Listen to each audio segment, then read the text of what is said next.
इसलिए first day हमने 11th के रिडॉक्स रिएक्शन जो है वो रिपीट किया, रिएक्शन बैलेंसिंग सीखा, ऑक्सीडेशन रिडक्शन और वो सारी चीजें। सेकेंड डे मैंने आपको एक इलेक्ट्रोकेमिकल सेल का एक लेक्चर, एक वीडियो जो है वो सेंड की थी, यही आपके सामने वो है। लेकिन इसके आगे जो प्रॉब्लम्स आने वाली हैं वो प्रॉब्लम्स समझाने के लिए ही आज मैं खुद ही ये वीडियो बना रहा हूं, और आगे भी जरूरत पड़ेगी तो ऐसे ही करना पड़ेगा। बेशक डाउनलोडिंग में शायद थोड़ी ज्यादा प्रॉब्लम आए, लेकिन देखिए क्या करें। तो इस तरह की डायग्राम थी कल, देखिए जरा ध्यान से आप। हमने एक इलेक्ट्रोकेमिकल सेल बनाया था, electrochemical cell, the cell in which electric chemical energy is converted to electric energy. यहां पे हम केमिकल एनर्जी को केमिकल रिएक्शंस करवाते हैं, और वो केमिकल रिएक्शंस होती हैं रिडॉक्स रिएक्शंस। ये सब कल का पढ़ा हुआ है आपने, थोड़ा सा रिपीट करवा रहा हूं। केमिकल रिएक्शन से इलेक्ट्रिक करंट कंडक्ट होना स्टार्ट हो जाती है। तो कुछ इस तरह से था इलेक्ट्रोकेमिकल सेल, या वोल्टिक सेल, या डैनियल सेल, कोई भी सेल इसे आप कहिए। तो इस सेल में, या आप खुद भी ये सेल बना सकते हो अपनी फिजिक्स लैब में या केमिस्ट्री लैब में। आपने एक जिंक की रॉड ली थी, जिसे जिंक के ही सोल्यूशन में डिप किया था। एक कॉपर की रॉड ली थी, कॉपर के ही सोल्यूशन में डिप किया हुआ था। फिर एक वोल्ट मीटर या एमीटर या गैल्वेनोमीटर लिया, उसका एनोड इसे बनाया जिंक को, और कैथोड कॉपर को बनाया। आज ये चीजें क्लियर होने वाली है, क्यों ये एनोड, क्यों वो कैथोड, इसलिए ध्यान से समझना। और ये भी सोचिए एनोड कौन से चार्ज करो। Anode is of positively charged, anode पे एनाइंस जाते हैं। Cathode is of negatively charge. फिर से सुनिए ध्यान से, पहले से आपके दिमाग में क्या है एनोड कैथोड के बारे में, आज इसको क्लियर कीजिए। एनोड पॉजिटिव चार्ज का होता है, कैथोड नेगेटिव चार्ज का होता है। ध्यान से सुनना इसे पूरे लेक्चर को। एनोड पॉजिटिव चार्ज का होता है, और पॉजिटिव चार्ज अपनी तरफ नेगेटिव चार्ज को, इलेक्ट्रॉन्स को खींच सकता है, विड्रॉ कर सकता है। तो एनोड पे यहां पे जिंक है, which can easily lose 2 electrons. Zinc अपने 2 इलेक्ट्रॉन्स इजिली लूज कर सकता है, ठीक है। Zinc can easily oxidise, zinc का ऑक्सीडेशन पोटेंशियल ज्यादा है, ऑक्सीडेशन करने की टेंडेंसी ज्यादा है कॉपर से। तो जिंक ने, ये देखिए अपने 2 इलेक्ट्रॉन लूज कर दिए। ये रिएक्शन बैलेंसिंग कल हमने खूब प्रैक्टिस की थी इसकी, और स्टूडेंट्स तो नहीं की, लेकिन मैक्सिमम स्टूडेंट्स ने की। फिर से पूछ रहा हूं, एनोड कौन से चार्ज का, पॉजिटिव चार्ज। एनोड अपनी तरफ किसको अट्रैक्ट करेगा, नेगेटिव चार्ज के इलेक्ट्रॉन्स को। ये जो जिंक से इलेक्ट्रॉन लूज हुए, तो देखिए क्या हो रहा था, जिंक 2 पॉजिटिव सोल्यूशन में, और इलेक्ट्रॉन्स यहां पे इकट्ठे हो रहे हैं। हर एक जिंक से 2 इलेक्ट्रॉन लूज हो रहे हैं। एक जिंक से 2, 2 जिंक से 4, 4 जिंक से 8, 8 जिंक से 16 इलेक्ट्रॉन्स रॉड पे इकट्ठा होंगे, क्योंकि एनोड पॉजिटिव चार्ज का होता है, और जिंक 2 पॉजिटिव सोल्यूशन में जाते जाएंगे। और थोड़ी देर के बाद आप देखोगे ये पूरा का पूरा एंड नेगेटिव चार्ज का हो जाएगा, due to the accumulation of electrons. मतलब अब आप कह सकते हो कि ये एंड, ये एनोड वाला एंड नेगेटिव हो गया। फिर से सुनिए, एनोड कौन से चार्ज का होता है, पॉजिटिव चार्ज का होता है, लेकिन इस सेल में वो नेगेटिव चार्ज का हो जाता है, होता नहीं है, हो जाता है, due to the accumulation of electrons. Cathode negative charge का होता है, लेकिन पॉजिटिव चार्ज का हो जाता है due to the accumulation of Cu2 positive ions. यहां से Cu2 पॉजिटिव आयन रॉड पे इकट्ठा होना स्टार्ट हुए। कैथोड नेगेटिव चार्ज का था, लेकिन Cu2 positive, Cu2 positive, Cu2 positive पूरी रॉड पे इकट्ठा हुए, तो ये पूरा का पूरा एंड पॉजिटिव चार्ज का हो गया। उल्टा हो गया system, anode negative, cathode positive. कुछ ऐसा आपने कल के लेक्चर में किया होगा। फिर इस पॉजिटिव को नेगेटिव चाहिए, तो इस पॉजिटिव के लिए यहां से इलेक्ट्रॉन्स का फ्री फ्लो स्टार्ट हो गया, इलेक्ट्रॉन्स का फ्री फ्लो स्टार्ट हो गया। हर एक कॉपर 2 पॉजिटिव को 2 इलेक्ट्रॉन्स मिले, कॉपर 2, कॉपर 0 चार्ज बन गया। ओवरऑल रिएक्शन वगैरह ये सब आपने किया कल, ध्यान से। ये एक सॉल्ट ब्रिज भी आपने बनाया, यू शेप की ग्लास ट्यूब, जो एक्स्ट्रा आयंस को बैलेंस कर रही है। यहां पे एक्स्ट्रा आयन Zn2 पॉजिटिव है, जो यहां पे रुकावट डाल रहे थे, उसके लिए यहां से नेगेटिव चार्ज आएगा, और यहां पे एक्स्ट्रा सल्फेट बच रहे थे, उसको बैलेंस करने के लिए यहां से पॉजिटिव आएगा इस एंड में। ये सब आपने कल किया। अब सुनिए ध्यान से, अब हमने करना है सेल पोटेंशियल। सेल पोटेंशियल पूरे सेल का पोटेंशियल मींस टेंडेंसी, जज्बा, इस पूरे सेल का वर्क करने का, करंट बनाने की टेंडेंसी कितनी है, सेल पोटेंशियल। तो बच्चों सिंपल ओम्स लॉ लगाएंगे। अब ये चीज शायद आपको किसी लेक्चर में या बुक में ना मिले, इसलिए आज मैं खुद ही यहां पे आपको बता रहा हूं।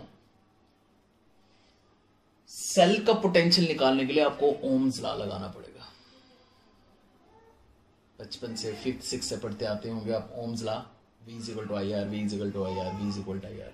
आज इसको अप्लाई करने का टाइम आ गया। V is potential difference. कहा जाता है जितना पोटेंशियल डिफरेंस होगा उतनी करंट कंडक्ट होगी। R रेजिडेंस है, ये है ओम्स लॉ। जितना पोटेंशियल डिफरेंस होगा उतना ये सेल वर्क करेगा, उतनी करंट कंडक्ट होगी। जितना पोटेंशियल डिफरेंस हो गया, ये हो गया जी कैथोड का पोटेंशियल, माइनस ये हो गया जी एनोड का पोटेंशियल। ई यहां पे हम पोटेंशियल लिखते हैं। जैसे कल मैं लास्ट में एक न्यूमेरिकल आपको करवाया था, मैंने आपको वही रिएक्शंस लिखने का, वो उनके रिडक्शन पोटेंशियल्स। कैथोड का पोटेंशियल, एनोड का पोटेंशियल, और ये हो गया डिफरेंस, माइनस मींस डिफरेंस। तो जितना पोटेंशियल्स का डिफरेंस होगा उतना ज्यादा सेल वर्क करेगा। जितना इसका रिडक्शन पोटेंशियल ज्यादा होगा, जितना इसका रिडक्शन पोटेंशियल कम होगा, मतलब इसका ऑक्सीडेशन पोटेंशियल ज्यादा होगा, उतने इलेक्ट्रॉन यहां से यहां जाएंगे, तो ही करंट कंडक्ट होगी। सिंपल सी बात। तो पोटेंशियल का डिफरेंस ज्यादा होना चाहिए, पोटेंशियल डिफरेंस, ठीक है नहीं। लेकिन यहीं पे कंफ्यूजन है, ध्यान दीजिए। EF cell is equal to EF anode minus EF cathode। तो ये भी तो वही बात होगी। ये आ गया एनोड का पोटेंशियल, कैथोड का पोटेंशियल, ये आ गया इनका डिफरेंस। तो क्वेश्चन ये राइज होता है कि आप कौन सा फॉर्मूला लगाओगे अपने न्यूमेरिकल्स के लिए। अब आगे इसमें न्यूमेरिकल्स करने हैं, ये फॉर्मूला, ये फॉर्मूला।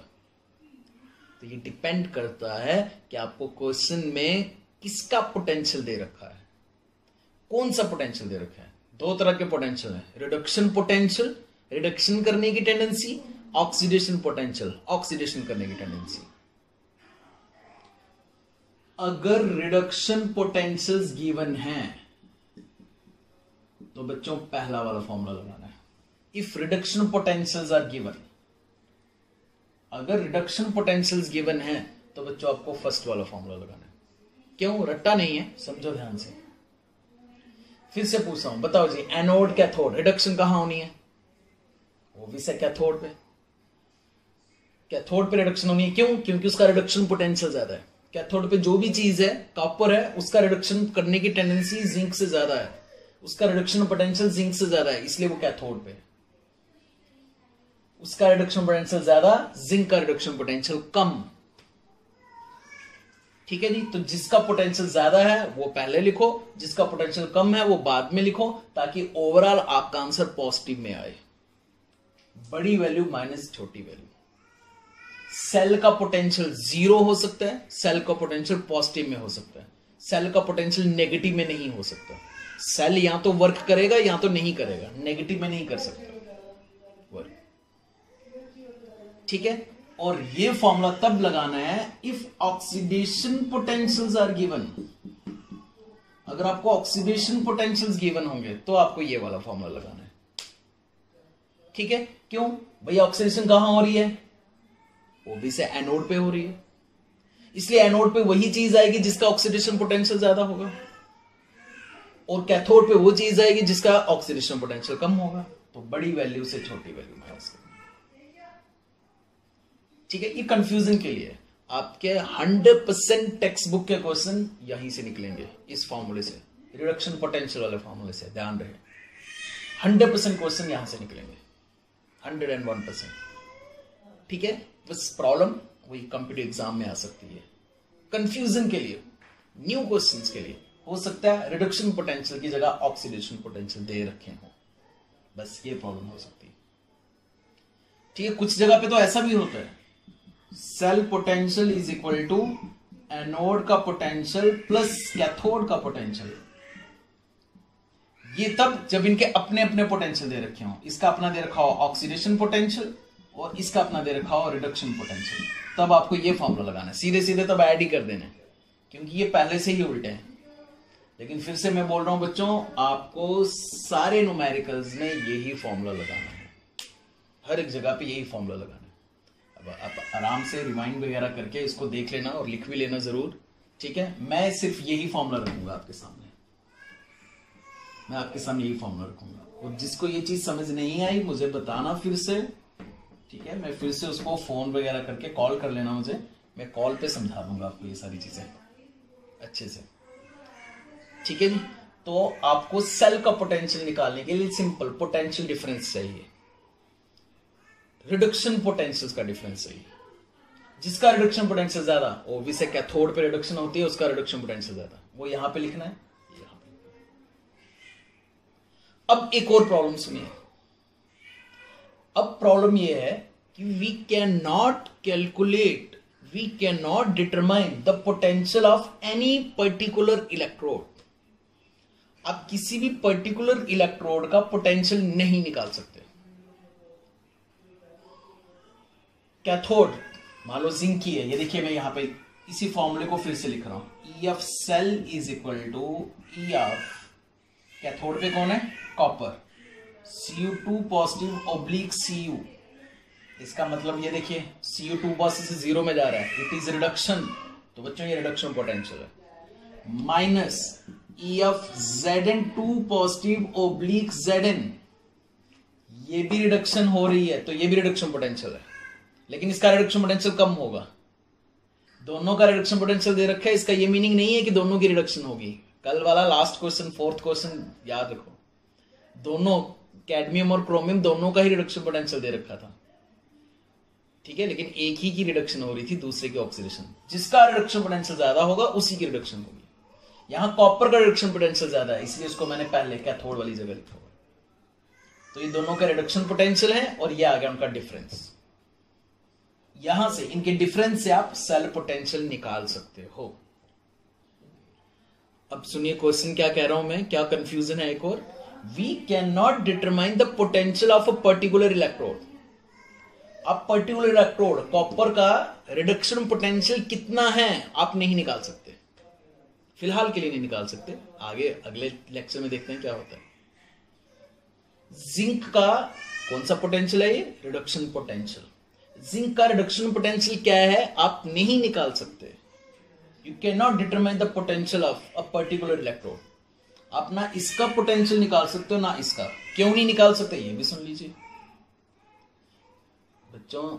इसका पोटेंशियल कॉपर पे डिपेंड है। कॉपर इससे इलेक्ट्रॉन्स खींचेगा तो ये इलेक्ट्रॉन लूज करेगा, और इसका रिडक्शन पोटेंशियल, कॉपर का रिडक्शन पोटेंशियल जिंक पे डिपेंड है। जिंक इलेक्ट्रॉन लूज करेगा तो ही तो वो इलेक्ट्रॉन गेन करेगा, ठीक है। तो इनका पोटेंशियल एक दूसरे पे डिपेंड है। कॉपर का पोटेंशियल जिंक पे, जिंक का पोटेंशियल कॉपर पे। तो पर्टिकुलर इसका क्या पोटेंशियल है we can not determine. Particular इसके पोटेंशियल की क्या वैल्यू है, मैथमेटिकल वैल्यू क्या है, 2 वोल्ट है, 3 वोल्ट है, 0.5 वोल्ट है, 0.35 वोल्ट है, वी कैन नॉट डिटरमाइन फिलहाल के लिए। अगले लेक्चर में कुछ और ही होगा। फिलहाल के लिए हम इस पर्टिकुलर इलेक्ट्रोड का पोटेंशियल नहीं निकाल सकते, but we can determine potential difference. आप पूरे इलेक्ट्रोड का इसका पोटेंशियल नहीं निकाल सकते, इसका पोटेंशियल नहीं निकाल सकते, लेकिन इनका डिफरेंस निकाल सकते हो। This minus this 2 volt 3 volt वो निकाल सकते हो, लेकिन पर्टिकुलर इसकी क्या वैल्यू है, पर्टिकुलर इसकी क्या वैल्यू है वो नहीं निकाल सकते। देखो कितनी कंफ्यूजन है, इसलिए ध्यान से समझिए, इसलिए आज मैदान में आया।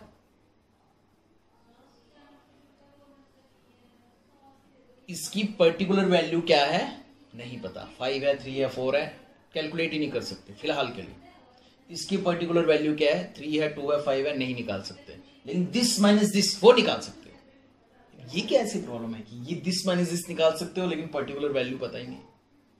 बच्चों दिस माइनस दिस, इनका पोटेंशियल डिफरेंस सेल पोटेंशियल के बराबर है, और सेल पोटेंशियल आप इस मीटर से निकाल ही लोगे। ये मीटर तो लगा ही है, ये मीटर बता देगा हमें कितनी करंट है, कितना पोटेंशियल है। वोल्ट मीटर है तो पोटेंशियल बता ही देगा।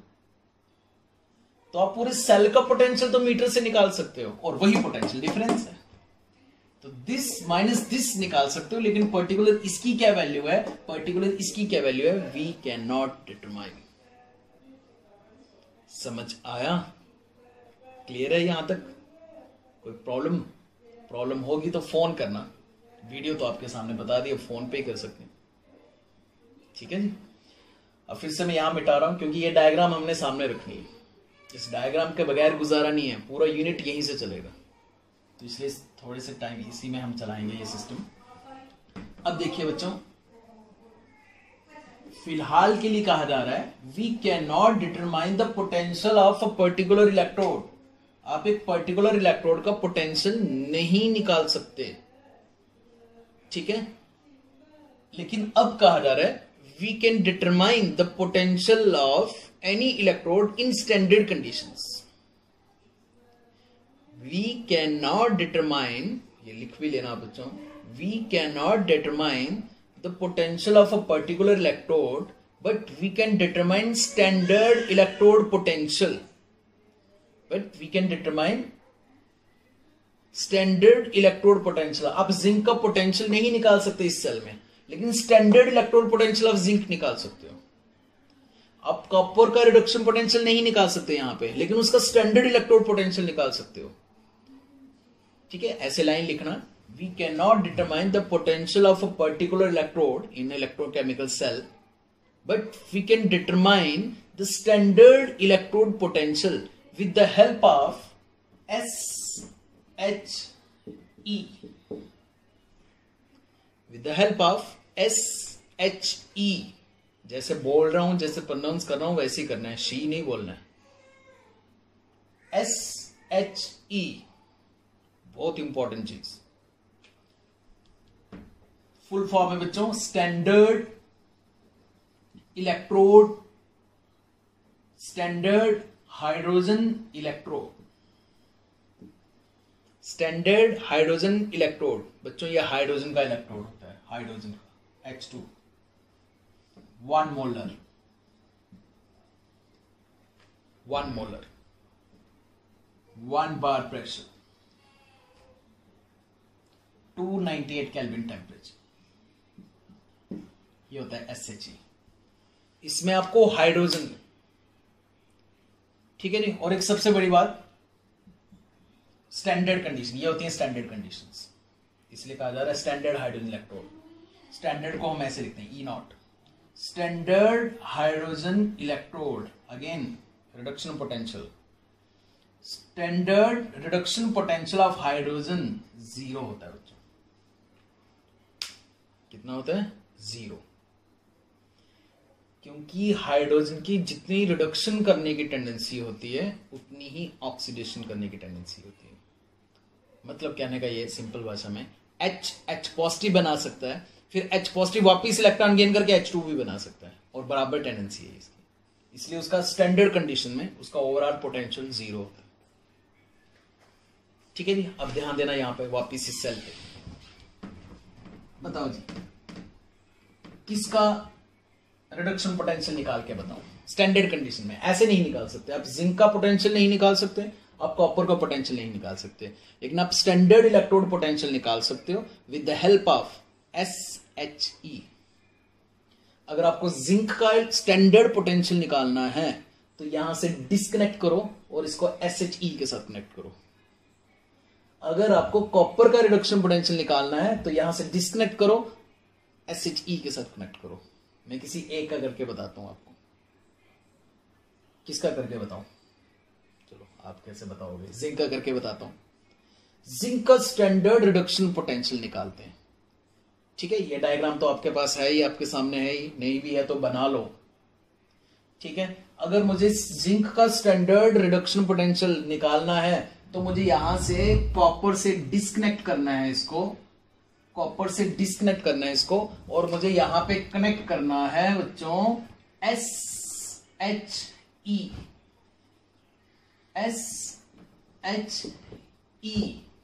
Standard hydrogen electrode.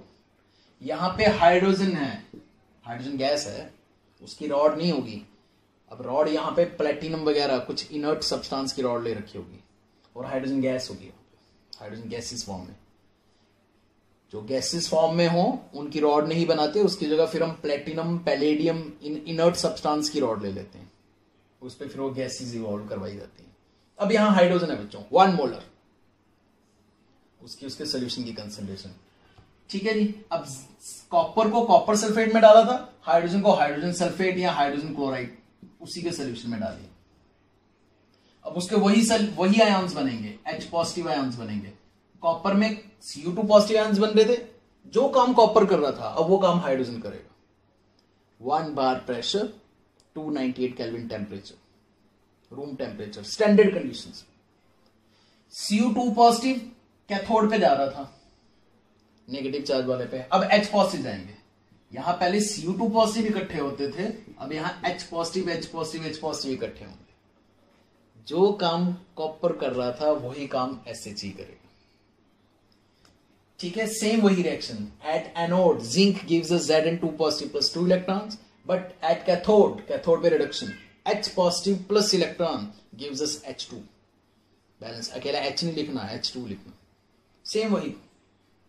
और अगर आप सेल पोटेंशियल लिखोगे, लेकिन अब स्टैंडर्ड लिखना है बच्चों, E0, standard cell potential is equal to standard reduction potential of cathode minus standard reduction potential of anode. E0 of cell is equal to, भाई कैथोड पे कौन है, SHE, हाइड्रोजन का रिडक्शन पोटेंशियल लिख रहा हूं, माइनस कैथोड पे कौन है, जिंक, एनोड पे जिंक, कैथोड पे SHE। SHE की वैल्यू कितनी, 0, पहले ही बताई मैंने आपको। तो लो जी, निकल गया जिंक का रिडक्शन पोटेंशियल। निकला नहीं, निकल गया भाई। ये देखो, जो E0 ऑफ सेल की वैल्यू वही माइनस में E0 ऑफ जिंक के रिडक्शन पोटेंशियल की वैल्यू, और E0 ऑफ सेल तो मीटर से निकल ही जाएगा, है ना। SHE काम का स्टैंडर्ड हाइड्रोजन इलेक्ट्रोड की वैल्यू 0, देखो 0 की वैल्यू कितनी खतरनाक, यहीं से क्लियर हो रहा है। फिर से सुनिए, अगर आपको जिंक का स्टैंडर्ड इलेक्ट्रोड पोटेंशियल निकालना है, वैसे पहले कहा गया आप किसी भी इलेक्ट्रोड का पर्टिकुलर पोटेंशियल नहीं निकाल सकते। We can not determine the potential of a particular electrode in electrochemical cell. फिर कहा गया नहीं जी निकाल सकते हो, लेकिन स्टैंडर्ड इलेक्ट्रोड पोटेंशियल निकाल सकते हो। क्या निकाल सकते हो, स्टैंडर्ड इलेक्ट्रोड पोटेंशियल निकाल सकते हो with the help of SHE। अपने नोट्स भी वैसे ही बनाओ, PDF फाइल भी मैंने आपको सेंड की हुई है, उस पर सब कुछ है ये, लेकिन अपनी लैंग्वेज में बनाइए बच्चों, यही लैंग्वेज बेस्ट है। अगर सब कुछ वहां से मिल जाता, सब कुछ वहां से समझ आ जाता, क्वेश्चंस भी हो जाते, तो फिर हमारी जरूरत नहीं पड़ती। तो ध्यान से देखिए, तो आपको अगर जिंक का इलेक्ट्रोड पोटेंशियल निकालना है तो कॉपर से डिस्कनेक्ट कीजिए और हाइड्रोजन से कनेक्ट कीजिए स्टैंडर्ड कंडीशंस में। Hydrogen electrode SHE, standard hydrogen electrode. आपको सिर्फ यही भी क्वेश्चन आ सकता है SHE क्या होता है, तो आप बोलोगे standard hydrogen electrode, 1 molar concentration, 298 kelvin temperature, 1 bar pressure. इस पे MCQs भी हैं आपके एग्जाम्पलर में, और जो PDF फाइल सेंड की है उसमें भी होंगे। SHE की वैल्यू 0 होती है, जो काम कॉपर कर रहा था वही काम SHE करेगा, और ये आपके सामने रिजल्ट है। अगर आपको कॉपर का पोटेंशियल निकालना होता, कॉपर का रिडक्शन पोटेंशियल निकालना होता, तो आप जिंक डिस्कनेक्ट करते और यहां पे SHE ले आते हैं। जो काम जिंक कर रहा है, इलेक्ट्रॉन लूज करने वाला काम, Zn gives us Zn2 positive plus 2 electrons. Main diagram ध्यान में रखो, जिंक और कॉपर सेल ध्यान में रखो, वो नहीं भूलना चाहिए, उसकी एनोड कैथोड की रिएक्शन नहीं भूलनी चाहिए। तो जिंक इलेक्ट्रॉन लूज कर रहा था, अब SHE इलेक्ट्रॉन लूज करेगा। अब जो काम जिंक कर रहा था वही काम H2 करेगा। H2 gives us 2 times H positive plus 2 electrons. ठीक है, कैथोड का रिडक्शन पोटेंशियल माइनस एनोड का रिडक्शन पोटेंशियल। अब इधर SHE होगा, इधर कॉपर होगा, इधर SHE। अगर कॉपर का निकालना है तो इधर SHE होगा, उसकी वैल्यू 0, जो E0 ऑफ सेल की वैल्यू वही E0 ऑफ कॉपर की वैल्यू, और E0 ऑफ सेल मीटर से निकाल लो। क्लियर हो रहा है? ठीक है। अब अब मैं ये डायग्राम यहां पे हटा रहा हूं यहां से, आप सब ये चीजें लिख लेना अपनी हैंडराइटिंग में। तो अभी तक हम ये कह रहे थे कि आप किसी पर्टिकुलर इलेक्ट्रोड का पोटेंशियल नहीं निकाल सकते, क्योंकि एनोड का पोटेंशियल कैथोड पे डिपेंड है, कैथोड का पोटेंशियल एनोड पे डिपेंड है। फिर हमने कहा नहीं जी निकाल सकते हैं, लेकिन स्टैंडर्ड इलेक्ट्रोड पोटेंशियल निकाल सकते हैं with the help of SHE। SHE को ध्यान से पढ़ना बच्चों, नोट से भी पढ़ना और यहां से भी पढ़ना। पहले कहा गया किसी का भी रिडक्शन पोटेंशियल नहीं निकाल सकते किसी भी इलेक्ट्रोड का, सेल का पोटेंशियल निकाल सकते हो, इलेक्ट्रोड का पोटेंशियल जिंक का या कॉपर का या कोई और सिल्वर का पोटेंशियल नहीं निकाल सकते। फिर कहा गया स्टैंडर्ड पोटेंशियल निकाल सकते हो with the help of SHE। अब एक इक्वेशन आई है मैथमेटिकल नर्स्ट इक्वेशन, इसी पे आपके न्यूमेरिकल्स होंगे। अब इस इक्वेशन के अकॉर्डिंग कहा गया आप इलेक्ट्रोड पोटेंशियल भी निकाल सकते हो। अगर वही जिंक कॉपर सेल सामने रखो, उस डायग्राम को सामने रखो बच्चों, नोटबुक पे जिंक कॉपर सेल की डायग्राम सामने रखो, मुझे बोर्ड यूज करने दो, ठीक है? मेरे तो दिमाग में है वो डायग्राम, आप अपने सामने रखिए। कहा जा रहा है कि अगर आपको जिंक का रिडक्शन पोटेंशियल निकालना है, स्टैंडर्ड नहीं लिख रहा हूं मैं, देख लो, अगर आपको जिंक का पोटेंशियल निकालना है, वही जिंक और कॉपर सेल में ही अगर आपको जिंक का पोटेंशियल निकालना है, तो नर्स ने हमें एक इक्वेशन दी, नर्स्ट इक्वेशन याद करनी है, मैं एक इक्वेशन बस।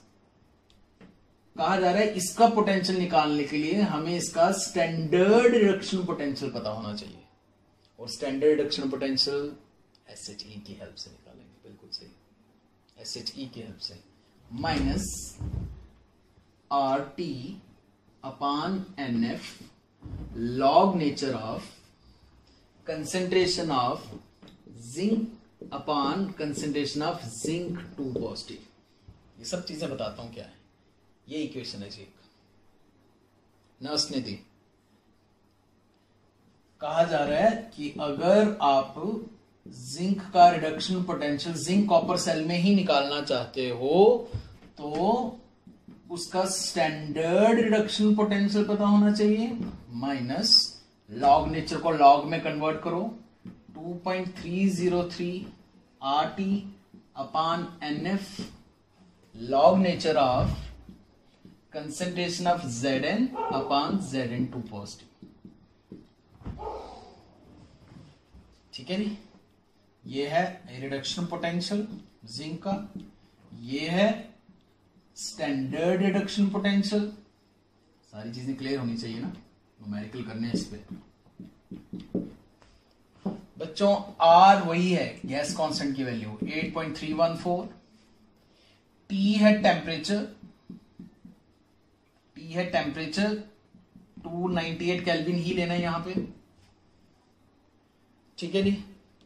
N पे थोड़ा ध्यान दीजिए, N is number of electrons gain और लॉस, यहां पे सबसे ज्यादा गलती होती है, इसलिए कल हमने सिर्फ प्रैक्टिस की थी वही रिएक्शन बैलेंसिंग जो एनोड कैथोड बता रहा था। और जो लास्ट क्वेश्चन मैंने आपसे पूछा था, बताओ कितने इलेक्ट्रॉन गेन लूज हो रहे हैं, जितने गेन उतने ही लूज होने चाहिए, बैलेंस होना चाहिए। वो जो आप मैथमेटिकली ऐसे से काट रहे थे इलेक्ट्रॉन्स, काटने नहीं है, वो मैथमेटिकली कटते नहीं है एक्चुअली, वो एक्चुअली इलेक्ट्रॉन्स बैलेंस होते हैं। जितने इलेक्ट्रॉन लूज एनोड पे लूज, कैथोड पे गेन, जितने लूज उतने गेन, ठीक है? रफ में काट लिया करो, लेकिन जो ओवरऑल रिएक्शन है उसमें नहीं ऐसे मैथमेटिकली काटे करो, ठीक है? उसका मतलब होता है रिएक्शन बैलेंस हुई, इलेक्ट्रॉन्स बैलेंस हुए, फ्री इलेक्ट्रॉन्स नहीं बचे। इलेक्ट्रॉन्स थोड़ा ऐसे इलेक्ट्रॉन आए तो आप काट देंगे मैथमेटिकली, ठीक है? तो N है कितने इलेक्ट्रॉन गेन या लूज हो रहे हैं, जैसे यहीं पे देख लो, यहीं से पता चल रहा है कितने गेन लूज हो रहे हैं, 2, तो यहां पे N की वैल्यू 2 है। F भी बहुत इंपॉर्टेंट है, इसके भी बहुत बार MCQs वगैरह आते हैं। F है बच्चों फेरेडेज कांस्टेंट, F है फेरेडेज कांस्टेंट। 1 फेरेडे होता है, 1 फेरेडे की वैल्यू होती है 96500 कोलम्स अप्रोक्सीमेटली, एक चार्ज है, फेरेडे ने दिया था 16500 कोलम्स। कैलकुलेट करना है, कैलकुलेट भी कर सकते हो आप, एक्चुअली 1 फेरेडे होता है, एक्चुअली 1 फेरेडे इज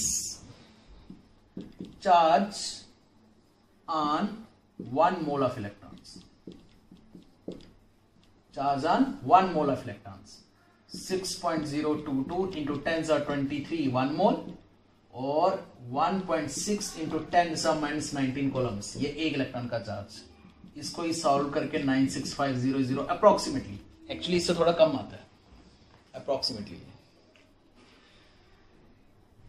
ठीक है जी, ये सब चीजें क्लियर हो गई। ये है जिंक की कंसेंट्रेशन, कंसेंट्रेशन ऑफ जिंक जो जनरली 1 मोलर होती है। ये कंसेंट्रेशन है जिंक आयंस की, concentration of Zn2 positive ions. सारी चीजें लिख लेना ध्यान से।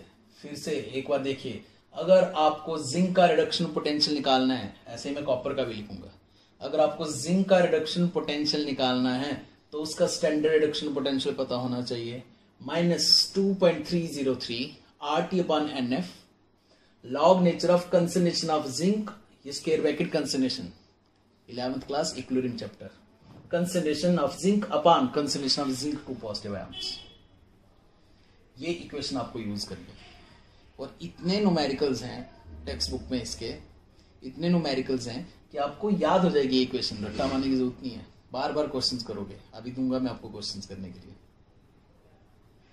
ठीक है जी, तो ये सब यहां पे मैंने लिखा। आर गैस कांस्टेंट की वैल्यू 8.314 SI यूनिट्स में, टी टेम्परेचर है 298 केल्विन, एन है नंबर ऑफ इलेक्ट्रॉन गेन और लॉस, एफ है Faraday's constant 96500 coulombs, concentration of zinc generally 1 molar ही लेते हैं, जिंक 2 पॉजिटिव आयंस उस टाइम पे कितने हैं वो क्वेश्चन में दे रखी है, लिख लीजिए। और मैं यहां पे ऐसी इक्वेशन एक कॉपर के लिए भी लिख लेता हूं।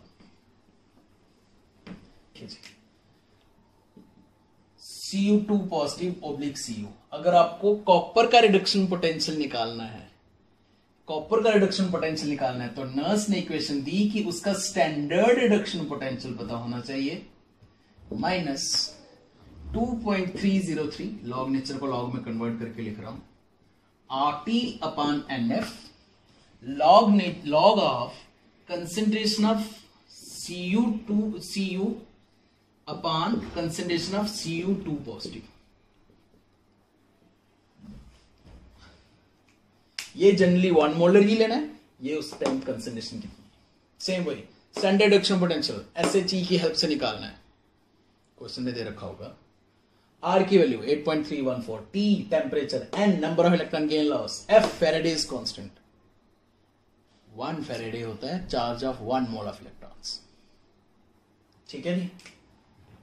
E of Cu2 positive oblique Cu is equal to E naught of Cu2 positive oblique Cu minus R की वैल्यू पता है, T की वैल्यू पता है, F की वैल्यू पता है। इस सबको सॉल्व करके बच्चों आता है 0.0591 अपॉन N। न्यूमेरिकल जल्दी सॉल्व हो जाएंगे, डायरेक्ट ये वैल्यू याद नहीं करनी, इतने क्वेश्चन की प्रैक्टिस करनी की याद हो जाए। Log of concentration of Cu upon concentration of Cu2 positive, सीधे इक्वेशन यूज कर सकते हो। ठीक है जी, सेम। अब यहां सिल्वर हो, कॉपर हो, कुछ भी हो, बस ध्यान रखना बैलेंसिंग का। अगर कहीं बैलेंसिंग में, जैसे Ag पॉजिटिव कल बैलेंसिंग में 2 टाइम्स आ रहा था, Ag पॉजिटिव का स्केयर लिखना, इक्विलिब्रियम में लिखते थे, जैसे Cr3 पॉजिटिव 2 टाइम्स आ रहा था, Cr3 पॉजिटिव स्केयर लिखना, कैडमियम 2 पॉजिटिव 3 टाइम्स आ रहा था, क्यूब लिखना। ध्यान रखना इस चीज का, कोफिशिएंट्स का ध्यान रखना। ठीक है जी, वहां पे कंसंट्रेशन में इसलिए रिएक्शन बैलेंसिंग करना। सबसे पहले एनोड पहचानो, कैथोड पहचानो, एनोड कैथोड की रिएक्शन बैलेंस करके लिखो, जिससे एन फैक्टर से ही निकाल सको, फिर नर्स इक्वेशन लिखो। ठीक है जी, फिर नर्स इक्वेशन लिखो। अभी फिर से देखिए, 3-4 बार तो मैं ही लिखवा दूंगा यहां पे आपको नर्स इक्वेशन, ताकि आपको अभी इसी क्लास में याद हो जाए। अगर आपको, अब देखिए मैं क्या लिख रहा हूं, पूरे सेल का पोटेंशियल निकालना है, पूरे सेल का पोटेंशियल, ई ऑफ सेल, तो सिंपल सी बात बच्चों, वही बात आ गई, ई of cathode minus E of anode. वही मैं जिंक कॉपर की बात कर रहा हूं, मैं जिंक कॉपर सेल की बात कर रहा हूं। तो देखो जरा ठीक लिखा मैंने, दैट इज इक्वल टू, ऐसे लिख लेता हूं, E of cathode minus E of anode. यही है पूरे सेल का पोटेंशियल निकालने का फॉर्मूला। अब मैं पूरे सेल की नर्स्ट इक्वेशन लिख रहा हूं। पहले मैंने जिंक की नर्स्ट इक्वेशन लिखी, फिर मैंने कॉपर की नर्स्ट इक्वेशन लिखी, अब वहीं से मैं सेल की नर्स्ट इक्वेशन निकाल दूं। E F cell is equal to, copper के लिए नर्स्ट इक्वेशन लिखो, E not of Cu2 positive oblique Cu minus 2.303 RT upon NF log of concentration of Cu upon Cu2 positive की concentration minus E not of Zn2 positive oblique Zn minus, इसको bracket में रखता हूं, minus 2.303 RT upon NF log of concentration of Zn upon Zn2 positive. ठीक है जी, bracket open करते हैं, ये माइनस हो जाएगा, वो प्लस हो जाएगा, और ये एक साथ लिखते हैं, E not of cathode minus E not of anode, E not of Cu2 positive oblique Cu minus E not of Zn2 positive oblique Zn। ये कैथोड है, ये एनोड है। E of cell is equal to E not of cathode minus E not of anode, हो गया बच्चों ई not of cell. ठीक है ना, E of cathode minus E of anode, E of cell, तो E not of cathode minus E not of anode, E not of cell, minus 2.303 RT upon NF, ये आ जाएगा minus minus plus 2.303, log तो भूल ही गया, log of concentration of Cu upon concentration of Cu2 positive plus 2.303 RT upon NF log of concentration of Zn upon Zn2 positive. खुद drive करना ये question, simple सा mathematics है। चलो जी, ये कॉमन निकालें, थोड़ा सा और इजी बनाते हैं इक्वेशन को। E of cell is equal to E not of cell minus 2.303 RT upon NF, common निकाल लेता हूं, log of concentration of Cu upon concentration of Cu2 positive minus log of concentration of Zn upon concentration of Zn2 positive, minus minus plus.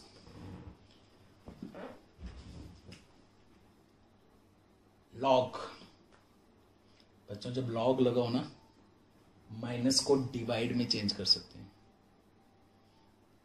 ठीक है, log के फॉर्मूले, log जब लगा हो तो माइनस को डिवाइड में, जब भी लॉग लगा हो, log X raise to power Y होता है Y log of X, log X into Y हो सकता है log of X plus Y, log of X minus Y हो सकता है log of X divided by Y. ठीक है, तो यहां पे आप लॉग का फॉर्मूला लगा सकते हो, E not of cell, E of cell is equal to E not of cell minus 2.303 RT upon NF log of concentration of Cu upon concentration of Cu2 positive divided by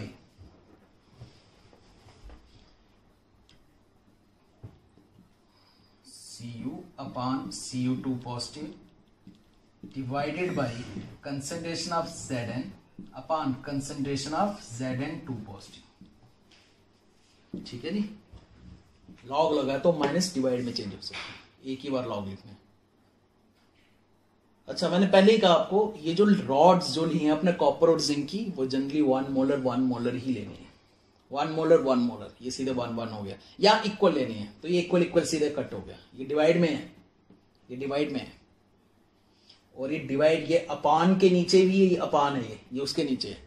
तो देखो जी, simple equation क्या बनी आपकी, last line, E of cell, numericals के लिए आपके, ई of cell,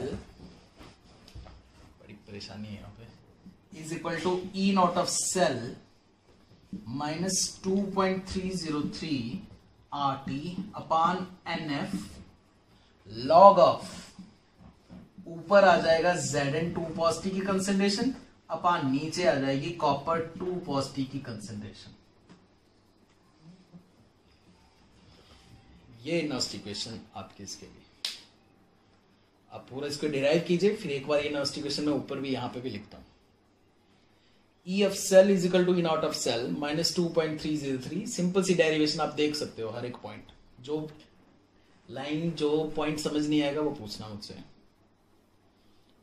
phone करके कि first line to second line third line fourth line कहां पे प्रॉब्लम आई, या अभी पूछ लीजिए यहाँ पे चैट में। आर की वैल्यू वही, टी एन एफ सब की वैल्यूज पता है। ऊपर Zn2 पॉजिटिव, Zn2 पॉजिटिव कहां था, एनोड पे कैथोड पे, एनोड पे। ऊपर एनोड के आयंस आएंगे, नीचे कैथोड के आयंस आएंगे। ऊपर एनोड के आयंस की कंसंट्रेशन आएगी, नीचे कैथोड के आयंस की कंसंट्रेशन। पूरा यूनिट ऐसे ही चलेगा बच्चों, बस जिंक और कॉपर की जगह कुछ कुछ आता रहेगा और अलग अलग चीजें। इसलिए सबसे पहले एनोड कैथोड पहचानना जरूरी है। ठीक है, एक बार फिर से देख लेना, आप इसको डिराइव कर लेना इक्वेशन को। ठीक है, मैं यहाँ पे ऊपर लिखता हूँ ये इक्वेशन अच्छे से। तो ये जो आपका जिंक कॉपर सेल था, जिंक कॉपर सेल था, ZnCu2 positive gives Zn2 positive plus Cu, यही थे ना इसके ओवरऑल रिएक्शन। मैं ओवरऑल रिएक्शन लिख रहा हूँ क्योंकि इसकी प्रैक्टिस खूब की आपने। अगर आपने इसके लिए सीधे नर्स्ट इक्वेशन बनानी है, अब आज का आपका होमवर्क बस यही है, होमवर्क क्लास वर्क बस यही है, आपने सिर्फ नर्स्ट इक्वेशन बनानी है। कल आप एनोड कैथोड की रिएक्शन लिख रहे थे, उनको बैलेंस करके लिख रहे थे। आज एक स्टेप और आगे बढ़िए, रिएक्शन बैलेंस करके नर्स्ट इक्वेशन बनाओ, बस वहीं तक छोड़ दो। कैलकुलेशन अभी भी नहीं करनी, कैलकुलेशन कल। अगर आपको इस पूरे सेल का पोटेंशियल निकालना है, पहले एनोड कैथोड पहचानो। तो नर्स्ट इक्वेशन है पूरे सेल की, जिंक की अलग लिख सकते हो, कॉपर की अलग लिख सकते हो। अगर मैं पूरे सेल का पोटेंशियल का नर्स्ट इक्वेशन लिखूं, is equal to E not of cell, जो E not of cathode minus E not of anode करके निकालेंगे। कैलकुलेशन चलो वो कल रखते हैं, पहले सिर्फ आपको नर्स्ट इक्वेशन बनानी। Minus 2.303 RT upon NF log of copper zinc generally 1 molar ions. ऊपर लिखने एनोड के आयंस, ऊपर लिखने एनोड के आयंस अपान नीचे लिखने कैथोड के आयंस की कंसंट्रेशन। ऊपर एनोड नीचे कैथोड की कंसंट्रेशन। कोई और सेल ले लो, वो कल वाला लास्ट इक्वेशन ले लेते हैं। लास्ट क्वेश्चन क्या था, 3 times CD2 positive plus 2 times Cr gives us 3 times CD plus 2 times Cr 3 positive, यही था ना। तो इसमें जिसकी ऑक्सीडेशन हो रही है, क्रोमियम की ऑक्सीडेशन, ये एनोड है, कैडमियम की रिडक्शन ये कैथोड है। अगर इसके लिए नर्स्ट इक्वेशन बनानी है, पूरे सेल की नर्स्ट इक्वेशन, आप पर्टिकुलर इसकी भी नर्स्ट इक्वेशन बना सकते हो। मैं पूरे सेल की जो डिराइव की है उसकी बता रहा हूं। E of cell is equal to E not of cell minus 2.303 RT upon F को सॉल्व करके आता है 0.0591, पहले भी बताया मैंने आपको, अपान N। और N की वैल्यू, N होता है नंबर ऑफ इलेक्ट्रॉन्स गेन और लॉस, N की वैल्यू 6, वही जो कल आप आंसर दे रहे थे।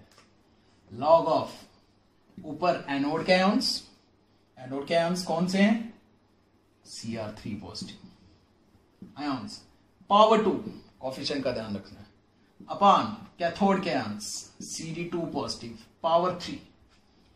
पावर नहीं लिखी, गलत, छोटी सी भी गलती 0 मार्क्स। इसमें स्टेप मार्किंग होती है, इसका न्यूमेरिकल आना है, कंफर्म है, एकेडमिक्स में इसकी स्टेप मार्किंग होती है। एनोड कैथोड पहचानोगे, एनोड कैथोड की रिएक्शन बैलेंस करके लिखोगे 1 mark. E not of cell की वैल्यू सही ढंग से लिखोगे कैलकुलेट करके 1 मार्क। पूरी इक्वेशन बना के सही वैल्यूज पुट करोगे वो 1 मार्क, अगर 3 मार्क्स का न्यूमेरिकल आया तो।